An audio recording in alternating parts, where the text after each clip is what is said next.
तरफ राजस्थान के उदयपुर में कन्हैयालाल की हत्या का उत्तराखंड से कोई सीधा लेना देना तो नहीं है, लेकिन बात बात पर उदयपुर के जिक्र ने पूर्व सीएम हरीश रावत को परेशान कर दिया है। नमाज की छुट्टी, मुस्लिम यूनिवर्सिटी के बाद उदयपुर की बात पर उत्तराखंड में अब सियासत शुरू हो गई है। बीजेपी की राष्ट्रीय प्रवक्ता नुपुर शर्मा के बयान का समर्थन करने वाले कन्हैयालाल की गला रेतकर हत्या राजस्थान के उदयपुर में हुई। कांग्रेस की सत्ता वाले राजस्थान में हुई हत्या का उत्तराखंड से कोई सीधा लेना देना नहीं है, लेकिन उदयपुर की घटना को लेकर पूर्व सीएम हरीश रावत को सोशल मीडिया पर बातें सुननी पड़ रही हैं। इस परेशानी का जिक्र हरीश रावत ने अपने सोशल मीडिया पोस्ट में किया है। हरीश रावत के मुताबिक उनकी लिखी गई पोस्ट जब कुछ लोगों को खटकती है तो आजकल उदयपुर की घटना का जिक्र करते हैं। हरीश रावत ने कहा, उन्होंने उदयपुर की घटना की निंदा की थी और जब भी समाज को तोड़ने वाला अपराध होगा, हरीश रावत रंग रूप धर्म जाति नहीं देखेगा। इसी साल हुए विधानसभा चुनाव में हरीश रावत के खिलाफ बीजेपी ने जुम्मे की नमाज की छुट्टी और मुस्लिम यूनिवर्सिटी का मुद्दा उठाया। ऐसे में बात बात पर अब उदयपुर की बात को कांग्रेस बीजेपी की चाल बता रही है। हरीश रावत की बेटी और विधायक अनुपमा रावत का कहना है कि उनके पिता सबको जोड़ने की बात करते हैं। इस तरह की बातें बीजेपी करती है। अगर मैं हरीश रावत जी की बात करूं तो उन्होंने तो सबको ही साथ लेकर चलने का हमेशा से मंत्र अपने पास रखा है और कांग्रेस की भी हमारी सोच यही है। और कुछ लोग, और मैं ये कहूँ कि भाजपा जो है एक गलत कुनीति के कारण, क्योंकि वो हमेशा ये चाहती है कि जिस तरीके से बेरोजगारी बढ़ रही है, जिस तरीके से महंगाई बढ़ रही है, तो लोगों का ध्यान इससे हटाने के लिए इस तरीके की बातें करती है। लेकिन राजस्थान में कांग्रेस की सरकार है और कन्हैयालाल की हत्या ने कांग्रेस की सरकार पर सवाल खड़े किए थे। इसीलिए मामला भले ही राजस्थान का हो, बात बात पर उदयपुर का जिक्र कांग्रेस नेता हरीश रावत को परेशान कर रहा है। बीजेपी का कहना है कि मुस्लिमों का तुष्टीकरण करने वाले कांग्रेस नेता अब बदले हुए माहौल में ऐसी बातें कह रहे हैं। कांग्रेस के कुछ नेता अभी तक और पूरी कांग्रेस पार्टी अभी तक मुस्लिम तुष्टीकरण की राजनीति करती आई है और जो ही देख रहे हैं कि उनका जहाज डूबता गया, आज हिंदू इकट्ठा हो गए हैं तो अब दोबारा से इसका लवादा उड़ने लगे हिंदू धर्म का। 2022 विधानसभा चुनाव में मुस्लिम यूनिवर्सिटी के मुद्दे का बड़ा नुकसान कांग्रेस झेल चुकी है और चर्चा है कि 2024 में हरीश रावत हरिद्वार लोकसभा सीट से किस्मत आजमा सकते हैं। शायद यही वजह है कि उदयपुर की घटना पर कांग्रेस नेता हरीश रावत ने वक्त रहते ये साफ कर दिया कि वो धर्म और जाति की सियासत नहीं करते।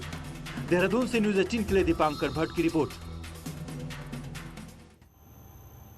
द्रौपदी मुर्मू ने राष्ट्रपति का चुनाव जीत लिया है और सीएम पुष्कर सिंह धामी ने द्रौपदी मुर्मू के राष्ट्रपति पद पर चुने जाने पर उन्हें बधाई दी और कहा, इससे देश के संविधान पर लोगों का विश्वास और ज्यादा बढ़ेगा।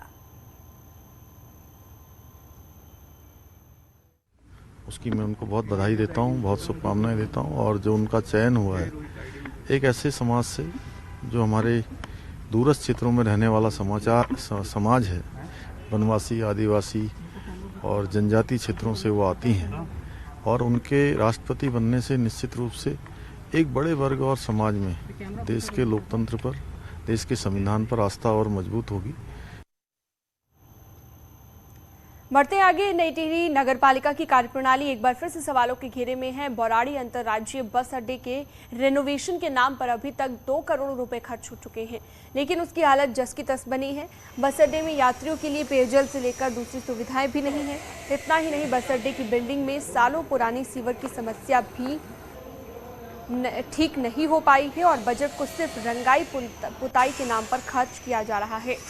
टिहरी विधायक ने भी मामले का संज्ञान लिया। वहीं इसको लेकर कई बार सभासद भी सवाल उठा चुके हैं, लेकिन मामले का हल अभी तक नहीं निकला।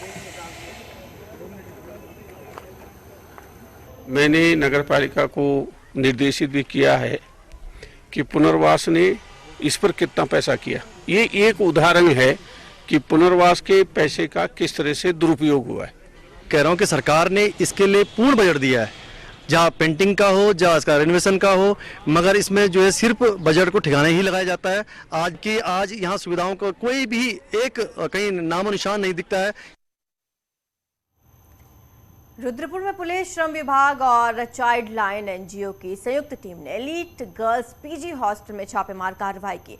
टीम को पीजी में 2 नाबालिग काम करते हुए मिले। दोनों बच्चों से जरूरी जानकारियां लेने के बाद टीम ने उनको अपने कब्जे में ले लिया है। पीजी वार्डन और संचालक को भी अधिकारियों ने फटकार लगाई। टीम ने जांच में पाया कि ना तो पीजी का रजिस्ट्रेशन है और ना ही वहां रहने वालों का वेरिफिकेशन कराया गया है। तो मूल रूप से बिहार के रहने वाले दोनों बच्चों के परिजन पीजी संचालिका के फार्म में काम करते हैं। दोनों बच्चों को बाल कल्याण समिति के समक्ष पेश करने के साथ पीजी संचालक पर एफआईआर दर्ज कराई जाए।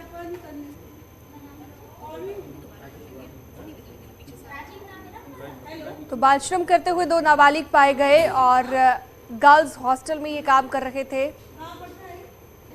अब पुलिस और एनजीओ की टीम ने यहां पर छापेमारी की है। तस्वीरें आप देख रहे हैं। चाइल्ड लेबर जो है पकड़े गए हैं, इसमें इनके खिलाफ थाने में एफआईआर होगी क्योंकि ये संज्ञेय अपराध की श्रेणी में आता है। अब इसमें एफआईआर के बाद इसमें पुलिस आगे की कार्रवाई करेगी। हमारे यहाँ प्रति चाइल्ड लेबर 20,000 रुपये की वसूली करके इसमें बाल श्रम कल्याण निधि में इसे जमा किया जाता है। चलिए आगे बढ़ते हैं। चंपावत के लोहा घाट सीएचसी में सीएमएस डॉक्टर जुनैद ने अस्पताल के ही एक पर्यावरण मित्र पर थप्पड़ मारने और मारपीट करने का आरोप लगाया, जिसके बाद सीएमएस ने सीएमओ से पर्यावरण मित्र पर कार्रवाई करने की मांग की है। वहीं पर्यावरण मित्र ने सीएमएस के साथ मारपीट के आरोपों से इनकार किया है। साथ ही सीएमएस पर खुद के शोषण का आरोप लगाया है। विवाद बढ़ने के बाद सीएमओ ने अब जांच के आदेश दे दिए।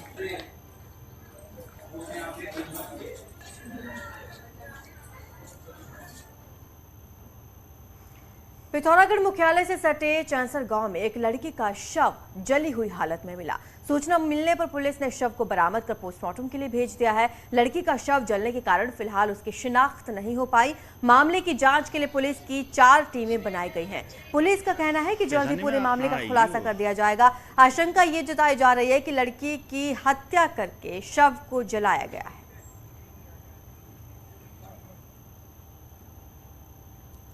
वहीं बरसात का सीजन शुरू होने के साथ ही पहाड़ों पर गुलदारों की सक्रियता में भी इजाफा होने लगा है। ऐसे में पिथौरागढ़ से गुलदार के हमलों से बचने के लिए इस बार प्रशासन खासा चौकन्ना है।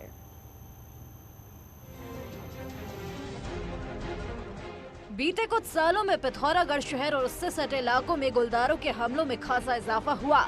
हालात ये रहे कि हर सीजन में जहां दर्जनों इंसान गुलदार के शिकार हुए, तो वहीं वन विभाग को भी कई गुलदारों को मौत के घाट उतारना पड़ा। ऐसे में अब प्रशासन ने इनके आतंक से निपटने के लिए खास प्लान तैयार किया है, जिसके तहत 10 गुलदार निगरानी समितियों का गठन किया गया। जो सीसीटीवी कैमरा और आपके कैमरा ट्रैपर फॉक्स लाइट्स लगी हैं, उसके अलावा भी जो हमारे उनके लेपर्ड्स के आने के जो ट्रेल्स हमें मालूम है, तो उन सारे इलाकों में हम लोग जनजागृति प्लस इस तरीके के एहतियात के साथ। प्रशासन ने ऐसे इलाकों को भी चिन्हित किया जहां गुलदार सबसे ज्यादा एक्टिव हैं। इन इलाकों में 2-2 पीआरडी के जवानों को हर वक्त तैनात करने का फैसला लिया गया।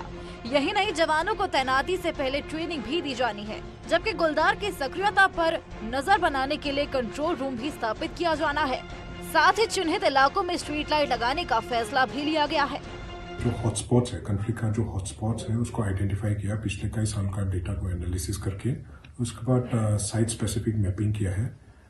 जो कंडीशन है जो लेपर्ड को अट्रैक्ट करते हैं उन एरियाज में, जैसे कि कूड़ा का निस्तारण से रिलेटेड हो सकता है, वो झाड़ी से हो सकता है। उत्तराखंड के पहाड़ी इलाकों में बीते कुछ सालों में गुलदारों की संख्या में भारी इजाफा हुआ। यही नहीं, जंगलों में खाने की कमी भी गुलदारों को रिहायशी इलाके तक पहुंचने के लिए मजबूर कर रही है। ऐसे में अब जरूरी हो गया कि गुलदारों के एक्टिव होने पर सरकारी सिस्टम भी एक्टिव मोड में नजर आए। न्यूज़ 18 के लिए पिथौरागढ़ से विजयवर्धन उप्रेती की रिपोर्ट।